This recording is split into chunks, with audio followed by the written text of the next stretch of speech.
Finance meeting to order. Is there any public comment? Hearing none, we'll move on to topics of discussion, which is the collections quarterly update. Mike Reese is out this week, so Jen Klinger is going to do the update, and I'll jump in wherever necessary, but she's going to go over the figures that we have so far for the year as compared to last year. With the last one we had was either June or July. And those statistics are still the same. You can see for August, we were increased. September, we were increased. October, we had increased, and as it stands, we're up 103% based on the numbers that were presented last year. The warrant collection unit is responsible for approximately 3,500 cases, which is about $11.5 million. So of that $11.5 million, this year we have collected $504,028.84. And we are projecting, oh, yes, that would be restitution. For restitution collected in 2017, this is a countywide number, not just the WCU, and you can see that it is over $1 million. It is already above the number that was collected in 2016, and we still have 2 more months to go. We are projecting that we will have about a 22% increase for restitution for the year over 2016. Exonerations that were done in 2017, so far there's been a total of 105 of them for a total of 213 docket numbers or cases. That amount comes down to, through the end of October, was $471,906.15. We actually anticipate that this number, I know that before Mike left, he had several more on his desk that needed to be taken care of. We actually anticipate that this number will be well over $500,000 by the end of the year. As you can see on the side, in most cases, this is defendants who are deceased, and in some cases have been deceased for quite some time. We do have some people who were deported and are not welcome back here. We obviously have no enforcement mechanisms against them at that point. And the extenuating circumstances, that's the long-term care. He's never going to have a job. He is never going to have any money. He is never going to be able to pay. In that case, so that case was exonerated. But again, in the majority of cases, these are defendants who are dead. One question: some of these folks you mentioned who were deported have a way of reappearing. So are their records maintained that can be added back in if they? I guess potentially, but if they're caught again, they're going to get deported again. They're not going to be here making. If we're able to find them, ICE is going to find them, and they're going to be deported again, would be my guess. Judge, is that a fair statement? Yeah, if we get our hands on them, immigration will put them in detention before they won't be able to be stuck in. There's not another process they get to go through. No, once they get deported there. So it's uncollectible funds at that point.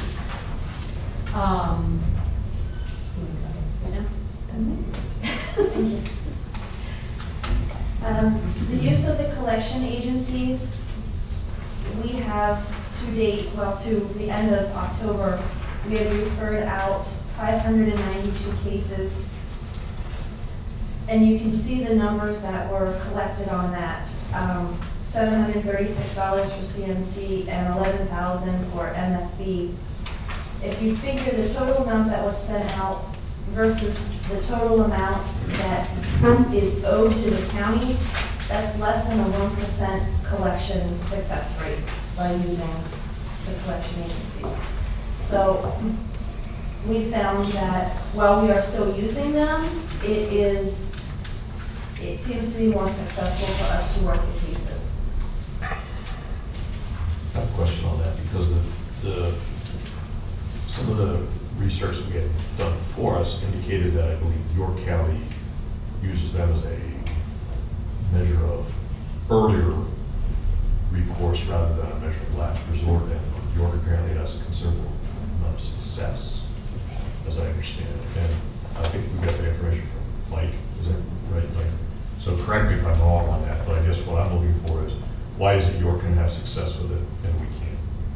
I can tell you the WCU doesn't have the cases whenever it's early in the time, in that period. They're not with our unit. There are cases being sent to collections by probation as well, and I don't know that you guys are having a ton of success with it either. Similar results. Similar results. I don't know.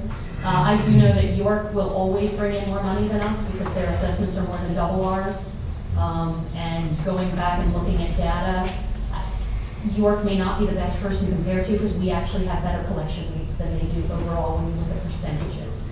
So while they may bring in more dollars, they are not bringing in a higher percentage of money than we are. They're bringing in a lower percentage. This is what we... I'll take the dollars over the percentage. But they have double the assessments we do. So they're collecting 20% of what the court assesses. We are collecting 25% of what the court assesses. So my concern is if we start doing things like York, we're going to drop from 25% to 20, which means less dollars. We pulled their numbers up at one point, and their yearly assessments are almost double what ours are. So for every $1 million that our court orders, their court is ordering $2 million. We will never bring in as much money as York simply because they have a bigger pot than we do. But again, we did look at those numbers, and they bring in a significant 5% less per year than we do. Mike, did you have any perspective to add on that? Because before you speak, I'll just say that, I understand what's being stated here, but sometimes you can learn from best practices even if you don't replicate it. So are we simply dismissing what York does because of this reason, or have you guys put your heads together to determine whether there's alternatives? We have looked at what York does, and that's why we do use the collection agencies. We just use them slightly different. We found that there's some more effectiveness in we've actually pulled cases back from collections, and they've had success getting money. Cases that have been in collections for a year, 2 years, 3 years, 4 years, 5 years, in some cases, not a penny coming in. The case gets pulled back, assigned to the WCU, and they find them and start bringing money in. Once they reach the point where they can't contact, can't do anything else, then we do throw it out to the collection agency for that review. So, Mike, yeah, I feel I should respond to Gary's comment. We have about 2 to 3% of our receivable balance with our collection agencies, about $1.4 million according to the data that you just distributed. York County has $20 million with their collection agencies. So that's more balance being worked on a daily basis according to the vendors that we've contracted with. That could be worked on a daily basis than what ours are. So, clearly we can't touch every case, and that seems to be our general approach to wish to touch and get involved and interact. But when you're talking 58 million and growing balance, that sort of volume necessitates, really deserves commercial collection practices that don't involve heavy touch and again, heavy personnel involvement. Those cases so there's a lot of opportunity for efficiency there. Those cases do go through probation to the collection agency. At what point do you send them to the collection agency, Darby? In your process, I apologize, I don't know. This whole York County comparison has been very frustrating to me because, all along I've heard that York County collects $11 million instead of $4 million. The bottom line is that York County has 144 million outstanding, and we have 55 million outstanding. So basically, it's about 8%, about the same. Now that being said, we did have a meeting with the folks in York County, and it was, as you said, Commissioner Eichelberger, we can learn from them. It was very informative, and we've changed some of our practices in our office based on that information that we've gotten from York County. So they have been helpful to us. Well, how old is the claim that to the collection agency? Apparently they're coming from adult probation and don't. They use a different collection agency than the WCU does. How old did they get before you sent them over? Our cases, our original cases start off with the individual probation officer while they're on supervision. And then once they're turned over to our collections unit, that's whenever they're eligible to go to the outside collections department. So no one under active supervision goes to collections, and I don't believe they do in York either. I believe that is only their collections group under Don Rochelle that does that. I don't think anybody sends to collections. They're in active supervision, because you have contact with them. They're in active supervision. You have contact with them. You know where they're at. It's just getting them to pay. Once it goes to the compliance unit, if you turn it over to collections, you leave it at collections for how long? For drawing back? I think our policy is at 3 months. Okay. We'll give them a shot at the collections agency for 3 months. If there are good outcomes, we'll continue with the collections agency. If not, then we turn the case over towards collection. And then they do a little working to see if they can find them with the additional resources that the WCU has available. Same kind of issue. I think after a certain period of time, if they cannot find them, do not know where they're at. Also, if they're out of state and not complying, they go to the collections. Because we don't have any enforcement mechanisms other than driver's license suspension, which is only applicable in a limited number of cases, to get them to pay. So we are using it, and it is coming up as the cases go through the process. If they are eligible according to the policy accepted by the Board of Judges and set, they are sent to the collection agency. But we find, though, that even the cases that are being sent, we are not getting a high volume of return on the cases that are being sent. They are finding some of these people. They are finding people that we've run out of luck with. And that's the bit that's coming in. But it's a much lower collection rate than, and we're concerned that if we start sending more cases to collections, our collection rate is actually going to go down. The money will be coming in because they may find some of these people. It's not going to be at the rate we're doing with issuing warrants and doing driver's license suspension and everything else initially. I got a question. I do too, Jim. So I heard correctly from Mike Clapsaddle, our deputy controller, that he mentioned that the number of what we're owed is now 58 million. The last number I had seen was at the end of last year, we were owed 56.8 million. And that's an increase from the end of 2015 of 50.9 million. And I guess my question is, if I'm heard correctly, you said that you're responsible, the warrant collection is responsible for 105 cases, which represents... No. No. 3,500 cases. Okay, what was the 105 cases in reference to? Exoneration. Exonerations, those are dead Oh. people for the most part. Anyway, and what was the 11.5 million figure? That's approximately the amount of money that the WCU is responsible for. Okay, so my question is, that means then somebody else is responsible for 45.3 million. Who is that? Adult probation. Okay. Now, why do we have these different silos? Because that's how Why do we it's, have different separate operations, essentially? because there are people who never go on probation, which means they are not under the jurisdiction of adult probation. Once they go off probation, if they have not paid in full, they're really no longer under the jurisdiction of adult probation, although they do keep them with their compliance unit for a period of time. But once they have gone off probation, they are no longer really under probation's jurisdiction. If they still owe money at the end of their probationary period. Okay. Well, anyway, what I see is apparently the assessments are going up. Yes. And essentially the amount owed to this county is going up, Yes. even though we're making some progress. The criminal caseload increased over 1,000 cases within the last 2 years, and that means that many more assessments on cases where defendants plead or are found guilty. So that's 1,000 more, I can't say defendants, because some defendants have obviously more than one docket, but that's 1,000 more cases with all of the additional, over and above our normal, what we had before. We used to average 3,500 cases a year. We're up over, we might hit are we gonna hit 5,000 this year, Jamie, do you know? Probably 5,000 cases by the end of the year. 2 years ago, we had 3,500 cases in 1 year.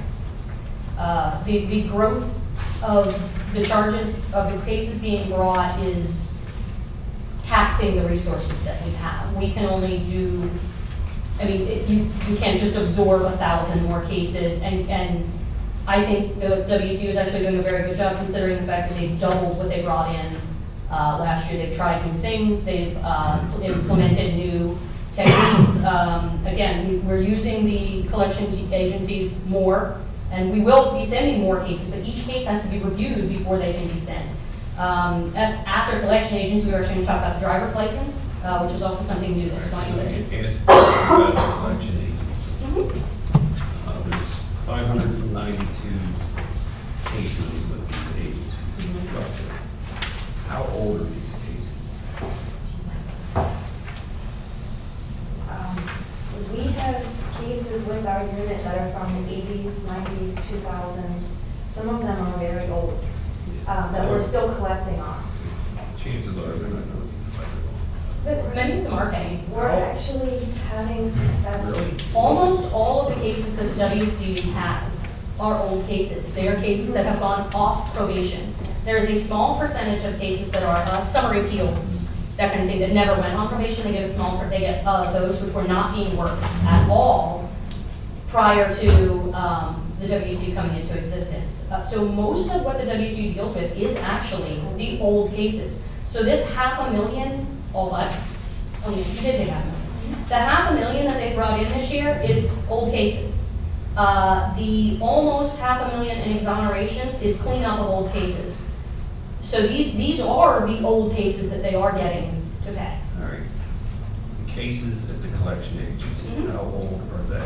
That's what I asked. How old are they before they are referred? That's my second question. It's not the age of the case, it's how long it's been since they last paid, is in the policy. So we could have someone who the case is from 2016, if they stopped paying, we can pull the list, and we can get the information if you want to know that. But it really is not based on how old the case is, it's based on when they stopped paying, and we could no longer do enforcement, and we could not find them or do enforcement action. So we can pull that list and get the information of what the age date on those cases is, correct?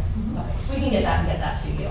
But I'm having problems figuring out. We have 45 million under adult probation. What's going on with those? Who's collecting those? Who's working those? The way the system's set up, so an individual comes on when they're on active supervision with our probation department. Our probation officer, in combination with our collections unit, are primarily responsible for those cases. Once a person's supervision ends, based on their payment history, there's a couple different ways we can go. If they have paid, we know where they're at, we usually send them over to our collections unit. And if they continue to pay under our collections unit, then they will be retained with adult probation. Those people who go into collections who are delinquent, who haven't paid 180 days, are automatically sent over to the warrants collections unit. Okay, that answers part of my question. So there is a process that can go back. And we get many of those people switching back and forth, because if someone goes to the warrants collections unit and has new charges, then it would be brought back to adult probation because they're on active supervision. In many of those cases that go to the warrants collections unit, really, as Melissa said, we've kind of lost track. They haven't made payments, they've gotten to the point where they're moving, and those are the cases that are being provided to the outside collection. So in all fairness to them, it's a difficult task for them to try to connect with these people and find them. Who determines the ability to pay, and how's our, and the judge had to leave here, but, you know, what are we doing in terms of, as far as our collections court goes? Actually, we have an update on that. Can we go to driver's license, or do you want us to jump ahead? No, I just wanted to ask, I just asked that question, whatever you want to. Okay. So, As far as the ATPs, they are handed out by probation when the defendant comes down after pleading guilty or pleading guilty and sentenced. They are given a period of time to turn that paperwork back in before a default goes into effect. They turn the paperwork back in with all their information to the warrant collection unit. They then review those packets and make a determination based on the policy of what their payment should be. That's the recommendation that is then made to the judge. They prepare a recommendation that goes to the judge at the time of sentencing that says he should pay $10 and he should pay $500 based on the information that's provided. If a defendant does not return the ability to pay packet at the time of sentencing, the judge is to order the defaults. $250 a month if restitution is owed, $100 a month if restitution is not owed, if it's costs and fines. we made those numbers kind of high and to encourage people actually to get the ability to pay done. We've had people who've not turned the paperwork in, who then find out they have to pay $250 a month, who then do the ability to pay, and we will go back and adjust based on what they can pay. We find them better luck getting them to pay if it's an amount they can pay, so. One of the things we heard a while ago is that some of the victims of crime are never going to be made whole because the payments being made by those who should be paying up are so low. So what is the average payment in the restitution? I don't know if you can give an average because it all depends. If you've got someone who is currently on disability or collecting welfare or who is receiving benefits from the state who does not have a job, their payment might only be $5 or $10 a month. 25 is about a minimum as you go, but we've had the judges order less in some cases. So they do a $25 minimum. For people who are on disability or anything like that, we do have defendants who've been ordered to pay as high as, one guy paying $500? He's not paying. But he's not paying now, okay. We just ordered one was $494, $497. Yeah, so it is completely based on their income. I mean, the range is extremely wide. Is anybody above about the $500 range that you've ordered at this point? You can't think of any. So anywhere from literally $25 a month to $500 a month based on their ability to pay, which we are statutorily required to order a payment that they have the ability to pay. So I mean, we could come up with an average, but I don't know how much information that would give you, but the range would be from $25 to $500. Standardized, what is that ability to? They created a formula that's in the policy. You probably know more about that than I do, so can you give a little background on the formula? Or you don't have to. It's basically you take what they can pay or what their income is, and you take all their expenses that they provide, and you figure out there's a percentage and multiply it by, and so it's a formula that comes out, gives you their. And that was presented previously. We can provide it again if you'd like No, to no, see no. it and group by that. My question was, is it uniform? Is it, okay. Yeah, yeah. Same formulas are applied across the board. Okay. Yeah. Alyssa, the 504,000 that's been collected this year, is this all restitution? No. What, can you give us a rough split? Yeah. Because we don't break it down. They only see the payments that come in. We would have to do a data request to But ARPC. some Would you of like it to is- see that? Some of it is county costs. I would, yeah, Yes, yes. because not all our cases are restitution. If you could provide that. We can check and see. Yeah, we'll check with Danny first, and if he can't, we'll do it to AOPC. Jim, I have some information, I think that goes to your question. In regard to collections of victim restitution on cases younger than 60 years old within the past 5 years, when a period of which 90% of collections typically occur, the Court of Common Pleas went from about 10% in 2008, collecting 10% of that balance in 2008 to 4.42% in 2016. So that dropped by about half the collection effectiveness. Although restitution is up, looking at the dollar figures, it's up significantly in 2007. That's a good thing, most certainly. But in 2006, restitution ordered was up about $5 million, or increased about a third. So that's why even with restitution being up, as it kind of should be, understanding that restitution balance to be collected has increased by a third, we're still falling behind as far as effectiveness, even on restitution.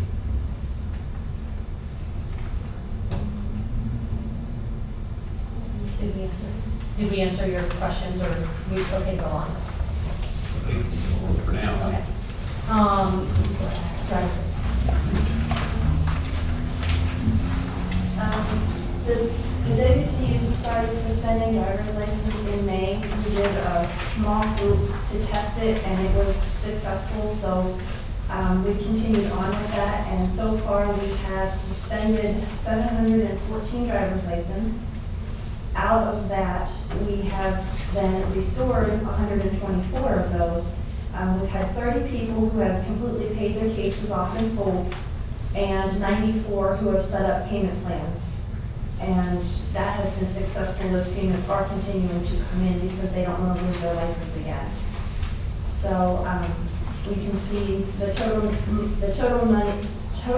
number that was collected from the driver's license suspension was almost $30,000, and that's about the 17% success rate. Driver's license suspension is only on Title 75 cases, so it is not something that we can use on every defendant. Only certain categories of crimes can we use this on. Each case then has to be, we can't wholesale this either. Each case has to be looked at to see if first if they qualify for license suspension, and then whether or not they meet the criteria, basically that the policy sets for driver's license suspension. So this has been increasing. I think you started with 10 cases. I mean, and it worked. So now every case is reviewed for whether or not they're eligible for license suspension. So what's the percentage of, you said only certain ones are eligible. What's the percentage of all cases that are eligible? Title 75 75 offenses. I don't know. Anybody know what percentage of our criminal caseload is Title 75? Otherwise, 17% success rate doesn't tell Right. me. So you want basically what percentage of our caseload is Title 75? Well, those would be DUIs. Well, and that's 30 to 40% of our caseload, depending on the year. It's generally in the 40% range. So does that help a little bit? You want an exact number? Okay. Yeah, so, yeah, we find that that's our biggest portion of our caseload, right? So DUIs is about 40%. Don't quote me on that number exactly. That's been the historical number. Does that still sound about right, everybody? US is. Yeah. So we're collecting a good portion of when they're eligible for that. And at this point, every case they look at to see whether they're eligible for this if they're not paying. So it is something that is being checked all the time now for that. The 714 suspended, 124 restored, those from 124 paid in full or paid in plan. 30 of them paid in full Yeah. and 94 are on payment. What's going on with the remaining 590? They are thumbing their nose at us, basically. They're just not paying. Their licenses are still suspended. They have no license. So the practical rate is suspended. They probably were anyway. Some of the people whose licenses we suspend, their license is already suspended for something else. But my opinion on that was we should suspend anyway, because even if they resolve their other issues, we are still in the queue that they would have to deal with us as well before getting their license back. So if they're eligible, we're suspending. And some of those people probably are not even aware of it at this point because they have either moved and not updated PennDOT or they're out of state and their letters notifying them from PennDOT have not caught up to them yet. We've had quite a few this The week. gentleman from Arizona was Yeah, we've had quite a few this week that, their license was suspended back in June or July and they're just now finding out about it. So PennDOT sends the letter to where they currently live, and then their DOT sends to them, and then it's this kind of back and forth, so it continues over time if they're out of state. But it is a good people out of state. The one gentleman is in Arizona. He called to see what he could do to take care of it, and they told him he had to pay $3,000, which was half of what was owed. And he said, "What do I have to do to make this go away completely?" And he paid his case off in $6,100. So he just paid. We're done with him now. He's taking care of his case. He got his license back, and we don't have to call him anymore. His ability to pay, obviously, is I think I think he borrowed the money from his mom. So if I remember the story correctly, he may have borrowed the money. Mike, you have something? Curious about 17% success rate.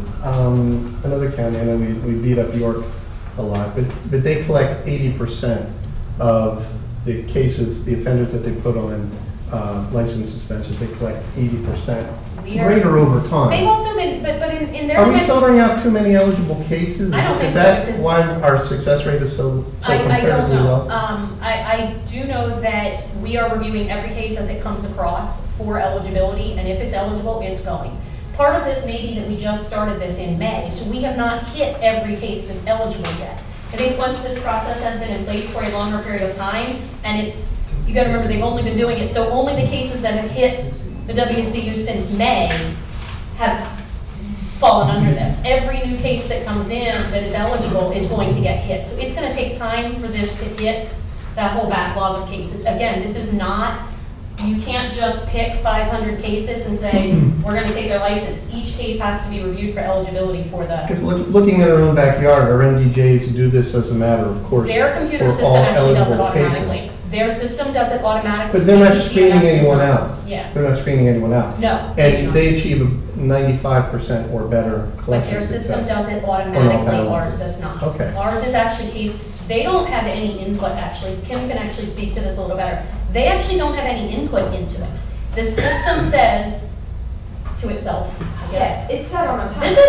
It's been X number of days, they haven't paid, it automatically sends an alert to PennDOT. CPCMS does not do that. You actually have to look at the case, and yes, they are sister systems, but their CPCMS is far behind NDJS, and we have no choice in that, it's a state mandated system. In CPCMS, you actually have to have the case come up to your attention, look at it and go, this guy's eligible, and then you can do the process and make it eligible. There's paperwork these guys have to do to make that happen. At the DJ level, which is where Kim came from, they don't even have to do the paperwork. It kicks out of the system automatically. If that were in place, this would go much quicker, because I would love for that to be in place. Unfortunately, CPCMS does not have those same functionalities in that automatic sense that NDJS does. They don't literally go through and pick cases to suspend. It happens automatically. New York We don't has have four that times option. our success, that's all I was, so I- maybe we could explore what they're doing, but we're not. I think because they've been doing it for To longer, achieve and the we have only been quadrupling at of it since May. success here. Right, and again, I Okay. think some of that is time frame. We've only been doing it since May, so we've only had a small portion of cases hit the WCU to have those licenses taken. They are increasing that I mean, this went up, there are a couple hundred cases already just in the last month or so. I mean, they're literally, as the cases come across, if they are eligible, they are doing it. If CPCMS did it automatically, I would say push the button quicker, but it doesn't. They literally have to look at each individual case to make it happen. That's one of the things that we learned from York in our conversations, that they do it a little quicker. So we added in our collections office in September, October, the ability to take a license. So we're doing a little bit earlier in the process for people who are 30 days delinquent, just to give it a try and see if we get any results out of it. Right, so I mean, this is something we're just implementing. We are obviously not, I think we're doing pretty good for something that's only been in play for a few months, and is only the cases so far that have crossed the desk of the WCU. You're just implementing in September. Obviously, they're not gonna have high results. I think as this gets going. I mean, the idea of license suspension's been on the table since the beginning of this. Well, why was only doing this in September? No, they're September. They just started. We've been doing it since May. Okay. We had transition issues, if you remember, in the WCU. Yeah. Jen started Mike started in January, you started in March, and Kim started in, the whole office is new as of like the spring. Okay. I think we got a lot more gung-ho now, nothing against the prior, but they are a lot more,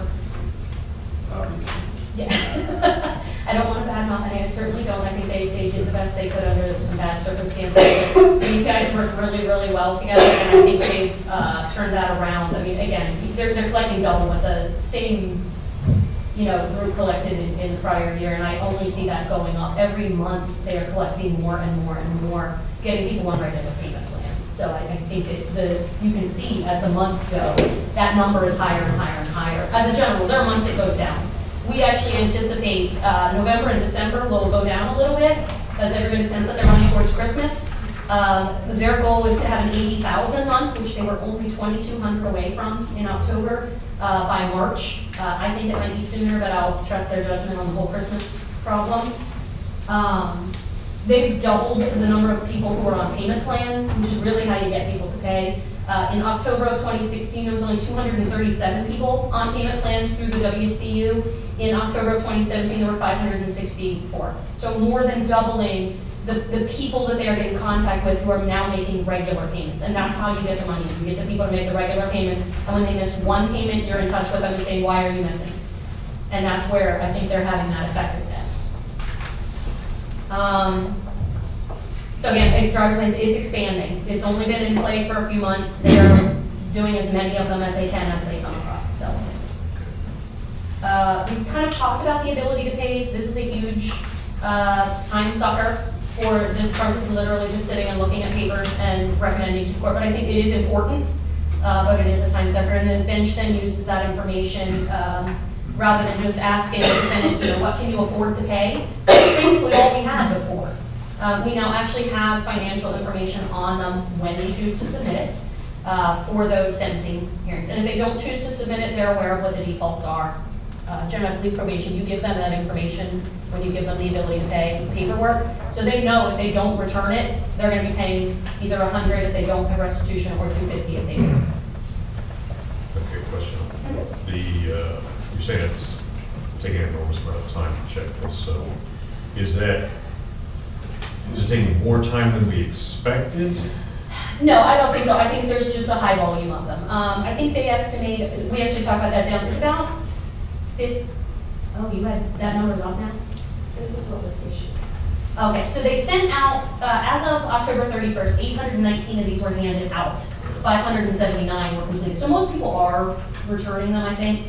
But even at 15 minutes a pop, which I don't think is very much to go over someone's entire financial history and determine what they're going to pay. Depends what they got. Well, yeah, depends on what they got. I know that in a more complicated one, I know that Carl's took, that was before your time, but Carl's took quite some time. But he's incarcerated now, so it's kind of irrelevant.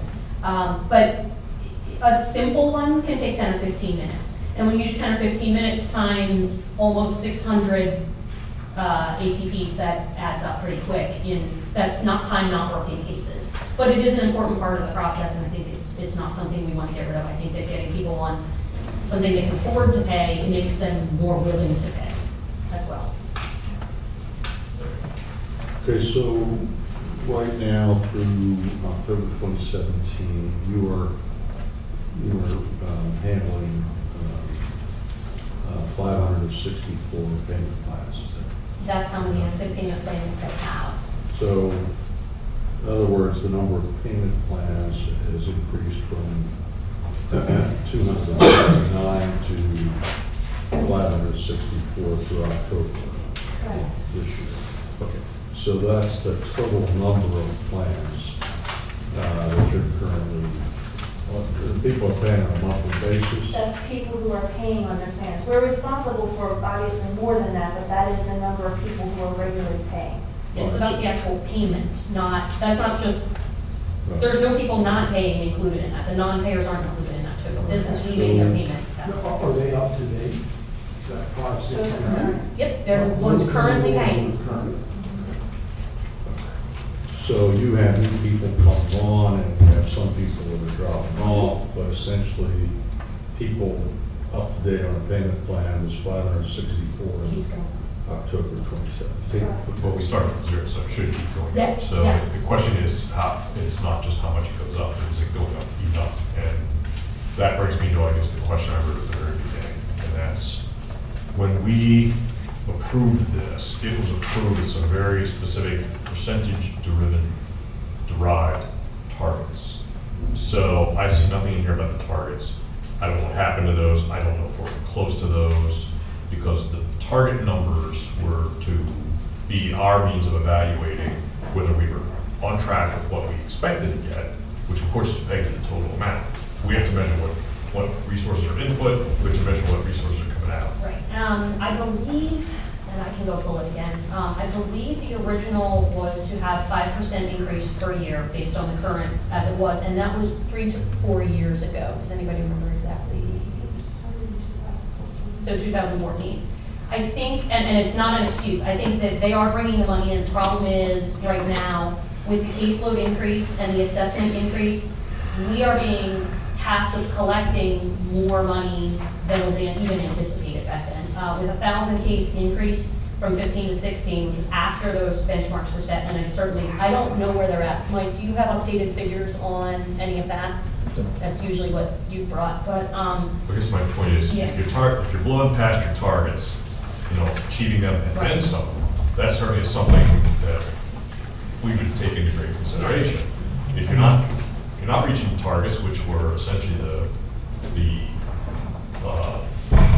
thresholds that we established to measure success, then we want to know that. So I don't have those numbers in front of me. That's been quite a while. So I Mike, guess are I'd you like to know able how we're to, stacking are you up. able to pull those numbers? I can take a look at that. Okay. That's okay, Carol, you can interrupt me anytime you want. No, I was done. I was actually gonna, there was another question I'm gonna ask relative to the, so I'm clear, the 564. Okay. So there was a comment made earlier relative to 592 cases being referred. So what are we talking about? 592 cases were referred to collection agency. That has nothing to do with these people.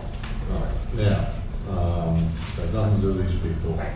These people are paying, they're not going Is to the that, collection. is that what Mike refers to as to the 2 to 3% of possible cases that could be referred to the collection Yeah, agency? 592 is 2 to 3% of the total balance of the dollars associated with that, those 592. But I'd like to point out again, that we are reporting at this point, at Darby and additional vision, we're reporting on what the warrant collection unit has done. They are responsible for $11.5 million.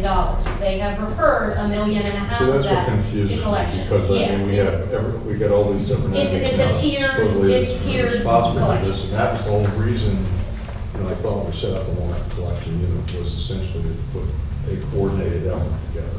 Okay?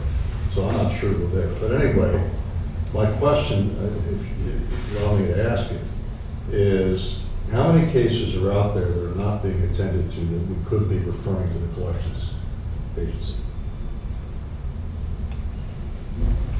cases that aren't being worked, or cases that, Yeah, I'm not sure I understand the because question. you, like you said, you only have so many resources, and so many people available. Why aren't we referring a larger volume to the collection agency? Because again, Larger percentage. there's no automated process at this point for referring them. Each case has to be looked at to see if they meet the policy that was put in place by the bench for referral to the collection agency. Actually, some people go to 3 different collection agencies. Probation sends them. If we don't get any money, they pull them back. And then they give them to the WCU. You work them a little bit. If you can't get anywhere with it, they go to CMC, they go to one, and then they're there for a couple months, and then they're pulled back and they're sent to the other one. And then if they don't get any money, they're brought back and you guys try to work them again. Again, I'm going back to, I wish there was a way to say, look, these 500 people aren't paying. Let's just select these 500 cases and send them to the collection agency. That's not the way the computer system works. You have to look at each case. I have to pull up, Vince, I'm going to pick on him. I have to pull up Vince DeFilippo's case. I look at Vince. Vince hasn't been paying. All right, we tried to take his license. We issued a warrant. Yep, we can't find him. You have to send that case to the queue to go to the collection agency. All right, now I got to pull Jim Hertzler's case up. And I look, Jim hasn't been paying. Okay, hit the button, go to the queue. There isn't a way to say, 500 people not paying, click, click, click, all 500, off they go. The system isn't set up that way. Again, it's one of those things MDJS does way better than CPCMS does, but we are required to use CPCMS by the state. It doesn't have that mass selection capability for a function like that. Like Trevor says, they have to look at it and send it. Look at it, send it. And they have to make sure they're not paying, make sure we haven't done other things to them, or that they're eligible for something else, or that they're not in jail. Those are the kinds of things we look at before sending them to a collection agency, right? I think it's also important to note for clarification purposes that people who are paying, we don't send to collection agencies. Those people who are sent to collections agencies are the ones who have not paid and have been delinquent for some time. Part of the reason is that the collection agency skims 25% off. So if we start sending people who are making payments and the collections agency starts skimming 25%, we're kind of digging a deeper hole for ourselves in order to get paid. So they're even making an attempt to pay, even if their payment is Except we're not paying- $100, and they're We're not only. paying them benefits. We're not paying them salaries and benefits. No, no. So, I mean, you have to weigh the cost of outsourcing versus the cost of paying people in-house to do it. But I don't know that much action is being taken if someone is making some effort to pay. Look, I'm not sure that I understand all the technicalities of this, but all I'm asking for, in a layman's view, if you will, is we have so many cases that we haven't been able to get to.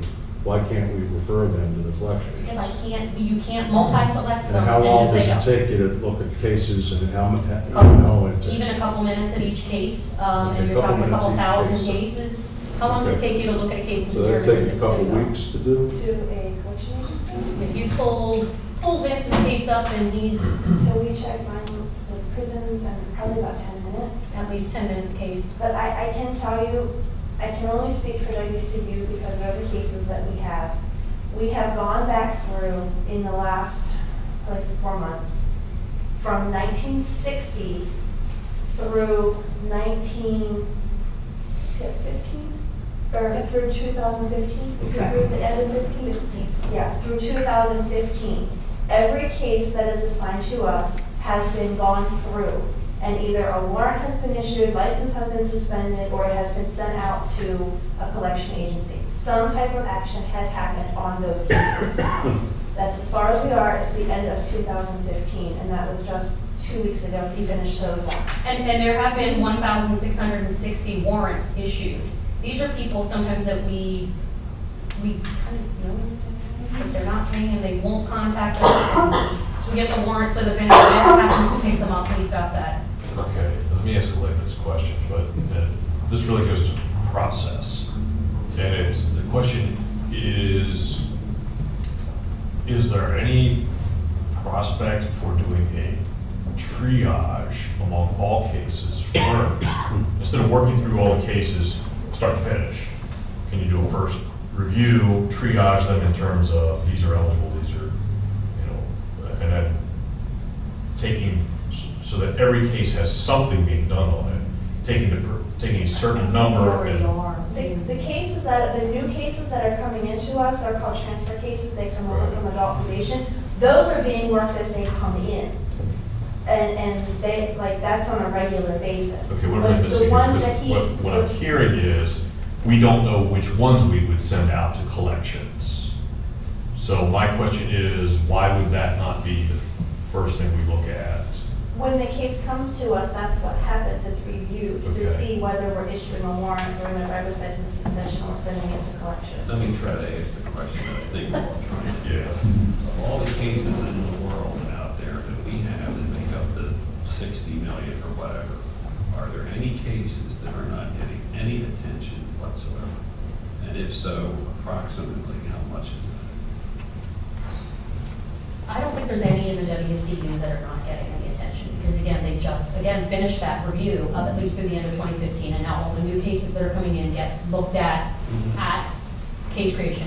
Darby, can you speak to that? For probation, the people who are on first year supervision or under supervision probation officer, we just started with collections court, so if they come to the end of their supervision and they're in the arrears, they're scheduled automatically. I'm sure Melissa's going to talk about that. They're scheduled automatically for collections court, so they're attended to, and then our compliance department, anything that's transferred to them, they're overseeing them, so I can say that everything's been going through. I don't think there's cases out there that no one's at least trying to do something on. Again, that's where we get that point of, we send them, if we've kind of thrown our hand. Okay, I guess I'm not okay, something, because I'm hearing that, we don't even know which ones we can send out to collections. And then so I'm asking is, why don't we know? No, but I don't think I think there's two different things. You have to, in order to send the case to collections, you have to look at it. Sure. We can't just say to the system, pull up 500 cases who are 90 days delinquent, we're going to send them to collections and just send them. You have to actually look at each individual one. So if they're looking at them and doing that, and they're like, wait, we have a good address on this guy, he's in Carlisle and a phone number, they pick up the phone and call him. Oh, I forgot I owe that. Sometimes they get payment that way. And so working the case sometimes means not sending it to them. And you have to look at each case. You got the guy, the Arizona guy, now fortunately he was eligible. If he hadn't been eligible for license suspension, he'd probably be at the collection agency. Because we can't do anything to him in Arizona. They have to look at the case and say, well, his last known address is Arizona, click the button, send it off. It's not that we don't know what's going on with them, it's that it has to actually be looked at as an individual case. There's not a good way in this system to pull like a chunk of cases and say, these cases all meet this criteria, do this action to them. Our system, again, MDJS does it much better. And Kim can speak to that, shake her head yes back there. MDJS came along more recently, I think, than CPCMS. They fixed a lot of things. CPCMS doesn't have that, pull an entire category of case up, click a button, and all 500 of them go to that action. You actually have to look at each individual case and pick the action, which means they're working them, but they're not working 500 cases simultaneously in the same 15 minutes. Does that make a little more? It's hard to explain. I wish the system said, I could pull the people up. I wish it did what theirs did, where if they were 90 days delinquent, it would automatically just happen. That would be great. It doesn't. So we have to work within the boundaries of the system we're required to use by AOPC, and that means they have to look at each individual case to pick the action. Like you had somebody like that.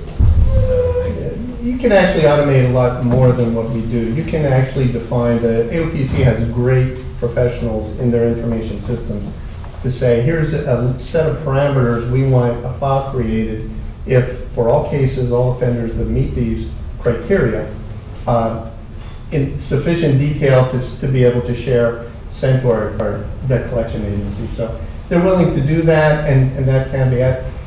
In terms of underutilization So of our debt. let me just stop you right there, Mike. So why can't we do what Mike's suggesting? We could. Okay, well, And let's we go. could end up, I'm gonna say it again. Everybody wants us to be like York, and I'm not trying to badmouth York. And you talk about dollar amounts, but we look at percentages of what's being collected. What's wrong with Mike, what Mike's There's nothing wrong with what Mike Okay, said. well, then But if why are we do- doing? Because I don't wanna be like York in some ways. I don't care York whether we're like collects- York or who we're like. York I want collects to make less- sure that the victims of crime get the money that they're owed, and I want to make sure that the county gets the money Michelle, that when we it's owed. send a case to a collection agency, how much money do your victims get? They actually get annoyed when I tell them the collection of your restitution is with another agency. And this is part of it. I We should be get doing better- everything we can. What I'm hearing here is that you said, yes, we can do that. So unless there's a good reason why we can't do that. Because I don't think we're gonna see an increase in collections by doing that. We're getting 1% from our collection agency, and the reason for that, as I understand from Mike and as Melissa just mentioned, because we're only sending cases that we can't find of the people. And we have great resources to be able to locate people. We are The very debt collection good. agency, so we're putting parameters, in summary, we're putting parameters on ourselves. And we're screening out tons of eligible cases that could be worked successfully by the debt collection agencies, but for the parameter we're assigning to ourselves. So you're And saying therefore, we're that- holding those cases that could be much more productively worked every evening by the debt collection agencies. We're retaining those in-house. I'm not sure the reason why we're putting such constraints on I ourselves. don't want to put words in your mouth, but it sounds to me as if what you're saying is we cite this lack of success with the collections agency, but it sounds like we're sabotaging ourselves in how we go about engaging. We're sending cases with people that we cannot locate. They've gone off the grid, or they're dead in some cases, I've heard. That's the reason we're only getting 1%. We were actually, the county a decade ago, according to reports that I remember looking at, was getting 2.5 times back then what the cases that were being sent to debt collection agencies. And I suggest the reason we're receiving much less in terms of results is because we've raised the threshold. We've burdened ourselves with a list of criteria that need not exist before we send a case to the debt collection agencies, thereby assuring a lack of success. Okay, that answers my question. We have about 10 minutes. We can proceed. We, I'll go ahead and do collections court really quick. We instituted collections court. We've now had 2 sessions. In the first session, thanks to collection court, people being referred, we brought in about $20,000 for that one day. We had a lot of people actually pay off their cases, or at least pay off their arrears in order to avoid appearance, which was the deal. If you pay off your arrears or pay your case in full, you don't have to come in. If you do not pay the full amount of your arrears, even if you're short by $5, you need to show up on the day of court. We had a couple people did show up even the day of court and paid off. And then the rest went in front of the judge.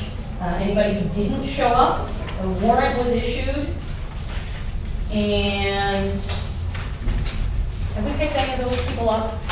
Do you guys know the warrants for collections court? Any of those been brought in? Not from the last. Not from the last, okay. No, I meant from the first one. From the first batch, yeah. Yeah, we got some of those people in, okay.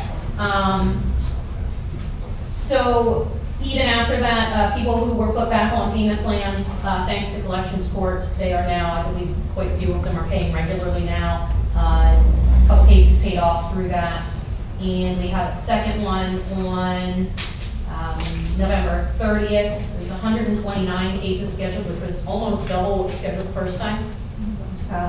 51 people appeared, 55 had bench warrants, 20 paid to get out of showing up, 2 are incarcerated, and 1 was rescheduled. And total amount as of today brought in on that was just shy of 16,000, but that should go higher because once they start, a lot of them were given 2 weeks to pay X amount of dollars, or 2 weeks to make your payment plan, or by next month, I want to see half this balance paid.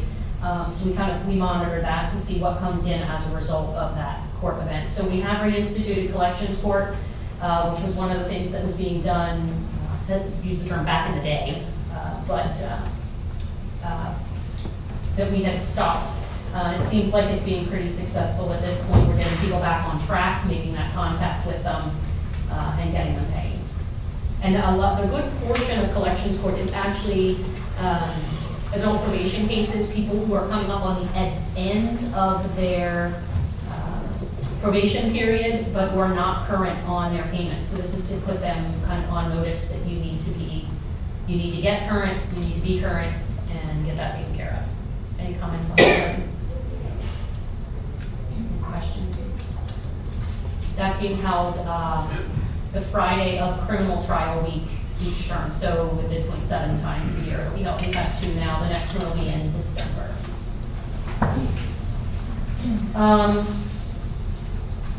I guess the challenges that we're kind of facing at this point is, again, the time that it takes to do a lot of these things. The driver's license suspensions and restorations, each one of those takes about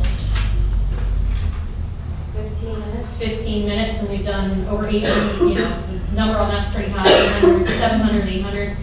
Well, 700 suspended, and then the 124 restoration still takes another 15 minutes to restore. The exonerations actually involve, if there's restitution owed, involves contacting the victims, making sure they understand that the defendant is deceased, and that they're okay with that. I don't know what we would do if they say they're not okay, because these cases do not have estates. Many of these have been dead for years.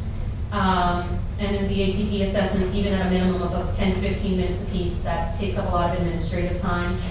They figure, and then the bench warrants, Mike did some calculations so far this year. They spend 249 working days just doing administrative tasks between the ATPs, issuing the warrants, issuing the driver's license suspensions, and processing exonerations for them.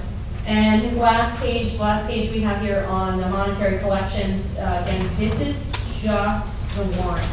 This is not collections as a whole. This is what's under the warrant unit's jurisdiction at this point, and that's their collections trend for the year, and showing 15 and 16 as well. I think it's obvious that WCU is improved. That's not debatable. I don't know how Gary and Jim feel, but I would like to see, maybe it's been done, we can have it somewhere, we can go get it. Just a graphic, pictorial, organizational picture of how this whole process works, including adult probation, WCU, the courts, how it intermingles. At least for me, it would give me a little better understanding. I think that we can try and do that. I think, Debbie. We have already done it. I don't recall.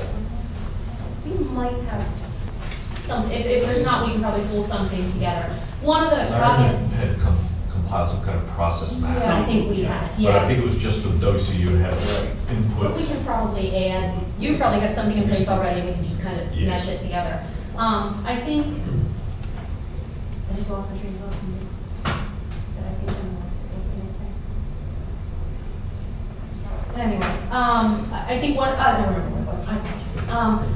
I think one of we can do that, and it's going to show a general case process. One of the pieces is going to be the branch offs of, it goes to the warrant, it goes to a driver's license suspension, and those branch offs can occur either in the probation side as it gets to the WCU. But I think these guys have done a great job this year. The WCU, again, they've doubled what the same unit was bringing in last year. They've instituted new processes, and while I agree, I absolutely agree, there's more that can be done. Many of these processes were just initiated this year with a brand new staff. We absolutely plan to increase the number of cases that are going to collections, but we've got to look at them and make sure that's appropriate for the case. I also agree, more license suspensions. I think that's a great tool that we proved it worked and it's working. But again, you have to look at the cases. Does it even qualify? All those factors. And I just think they're doing a good job, and I really feel like they've improved this. I don't know what I hope Mike can come up with something. I don't know what the numbers overall look like for the county, but I know we're in a situation. I've mentioned it before. 1,000 case increase. We're struggling to keep up across the board, and it's just the fact of how it is. They are bringing in more money, but when the assessments outstrip how much they can bring in and how much probation can bring in, there's only, you can only keep up with so much. They're bringing more and more and more in, but the assessments are rising at a much higher rate than that because of the caseload increase. See, do you have any questions? No, I just like to see a blended process so that they understand how everything's going. And the number of cases that are not being touched, how long they're setting before they go to the collections. If they're setting, are they setting in your? I think you work them for a little while, but once they're delinquent for a certain amount of time, they go to collection, And then maybe think about how you can improve your processes. Maybe, contact AOPC, see if there's something that they can help you improve on, because processes can always be improved on in order to get your target up to where you need it to be. I think you've done a good job. I'm not saying you haven't done a good job. What I'm saying is the processes always can be improved. Absolutely. I just want to say I appreciate the effort of everybody on this issue. But, numbers don't lie in terms of where we are and what's over this county. So, while I ran the warrant collection unit for, increasing collections by $504,000, it still, doesn't address the fact that the county and the victims of crime are owed $58 million. $58 million. The other piece of this, though, is this is a statewide problem. This is not a Cumberland County problem. I sent the stats out previously. We are actually, now it's statistically insignificant, we are actually slightly above the statewide average. We are not alone in this struggle to collect this money. We are above the statewide average also in historical collections. We are above the statewide average now they only go through the end of 2016. They don't finalize the 2017 stuff until the year is over. So for 2016, we were slightly above the statewide average. I just don't want this impression that Cumberland County is just doing this bad job. This is a statewide problem. Almost every other county is struggling with the same issues that we are, and having, the statewide average for collections for 2016 was 25%. We collected 25%. It's statewide. Take a look at the issue of whether we're putting, parameters around how we're doing things that maybe don't need to be there, that maybe could help with the bottom line here in terms of this, Jim said it, Sandy said it, I'm going to reiterate it. You have to be willing to relook at your process. You may not end up with the perfect process, but it might be a more effective process. It may not be as thorough. And I want to reiterate, nobody's saying that the WCU isn't doing good work. Where we are in terms of state average means nothing to me, because the rest of the state isn't necessarily tuned in on this. We spend a lot of resources on our entire system for one of the bigger counties. So we, in my opinion, should be well above average, not slightly above average. We also have fewer employees in some of those other counties. What's that? We have fewer employees working these cases than other counties. Right, I know, it's always about, hiring more people, so. But the folks But if are we're a here- bigger county, we need more people. we in order to hired bring in 3 more. additional people 3 years ago. Okay. For years, and our Actually, cases have we- gone up 1,000 in the last year. I didn't mean to interrupt you, Mr. But you No, did it no, that's okay. multiple times, so. Okay, folks, that's- Okay, let me finish my Settle thought. down. This is not a matter of saying people aren't doing good work. This is a matter of, are the results worth what we're paying for them? And this is why we return to this question of when we originally started, the idea was we had established some very specific targets so we would have something to measure off of. I want to revisit those numbers, see where we are, above or below, and then we can reevaluate those targets based on the change in the landscape, the caseload and all of that. But I want to see what that is. And the reason I say that is, for us, this is a relatively straightforward calculation, much more so than some of the other decisions we're tasked with. And that's because, this is very measurable. What's the time in? And with the time into it equals is what's the money in? So what's the money in? What's the money out? And then based on that, we can determine what the return on investment for us is. Are we getting our money's worth, or would we be better off putting these limited dollars towards some other aspect of the criminal justice system where we can get more result for the dollar? So limited resources. So let's see how we're achieving the target. If there may be other aspects of addressing the caseload process, as everybody said earlier. You may want to revisit your process because that's directly contributing to what the dollars in are. So you want to look at that calculation, give that calculation, dollars in, dollars out, because that's the calculation we're looking at. So we may be able to find ways, talking to Mike and other counties. Maybe York isn't perfect, but there may be aspects there that will help you refine your process if we find that that's the way we want to go. But we can't do that without looking at the numbers. So to me, that the targets are the starting point. One last comment, please. We have people waiting. Okay, I just wanted to, one of the things, when I voted to support the creation of warrants collection unit 3 years ago, it was for a coordinated effort. Okay, and so I guess when I started here is, with the commentary about how that we're responsible for this much and somebody else is responsible for something else, or nobody's responsible for something else. That's not what I voted for when I voted to create the warrants collection unit. So, I think everybody needs to put their heads together here, and if we have suggestions from our Office of Controller on how we might be able to improve collections, I think everybody would be, I think it would be a good idea for everybody to seriously consider all suggestions and how this could be a coordinated effort. So that's all it is. And sad to see that Judge Guido isn't here. I had a conversation with him last week, and he had some ideas as well that I think he was going to share, but apparently not. So, anyway, is there any other business to discuss? Is there a motion for adjournment?